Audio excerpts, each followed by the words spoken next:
you misogynist, how dare you ask me to, serve you? Well, it should be mutual service. It just looks a little different between men and women.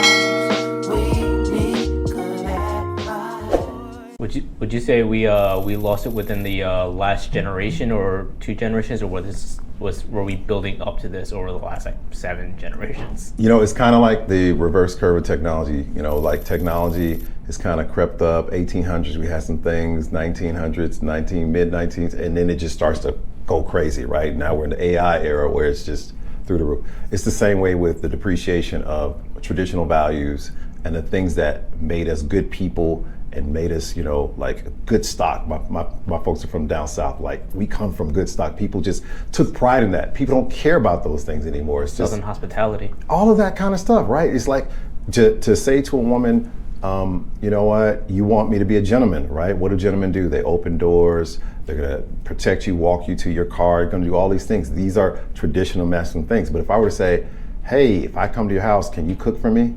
And can I sit down and can you serve me something? That's Southern hospitality. That's just like, that was the cultural thing. Now it's looked at as, you misogynist, how dare you ask me to, serve you? Well, it should be mutual service. It just looks a little different between men and women.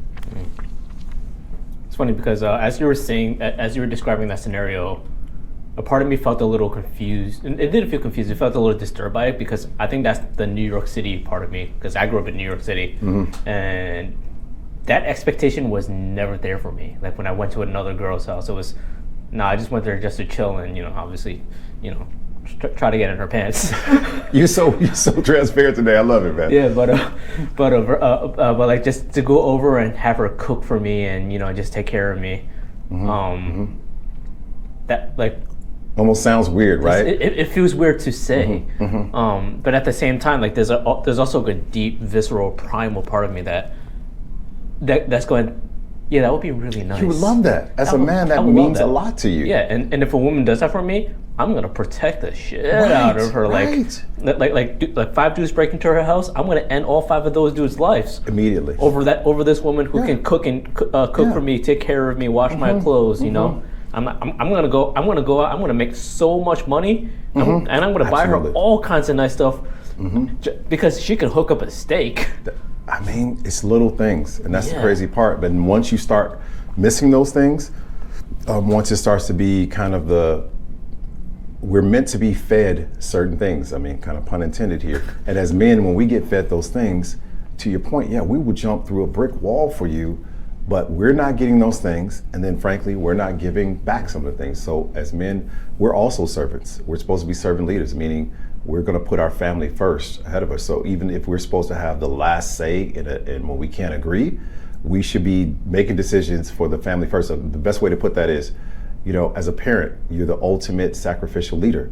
Clearly, you have to be the leader as a parent. You can't have the child be the leader. But what happens? If you don't want to get up at 8 o'clock in the morning to take your child to dance class, you're a selfish parent. You're like, okay, I don't want to do this, but I love my child. I'm going to do this. I'm going to help them with homework. I'm going to do all these things. So as men, we should be servant leaders to our wives, to our family. So it's not like this one directional submission. And what does that word mean? It's like a trigger word. It means I'm subordinating my personal preferences to the overall mission.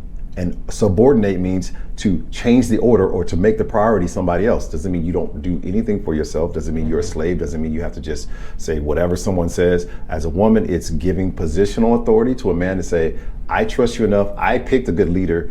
I know that when we can't agree, you're going to make the best decisions. You're going to help with the vision and strategy and those sort of things. And I'm going to be glad to help you with the strategy and execution.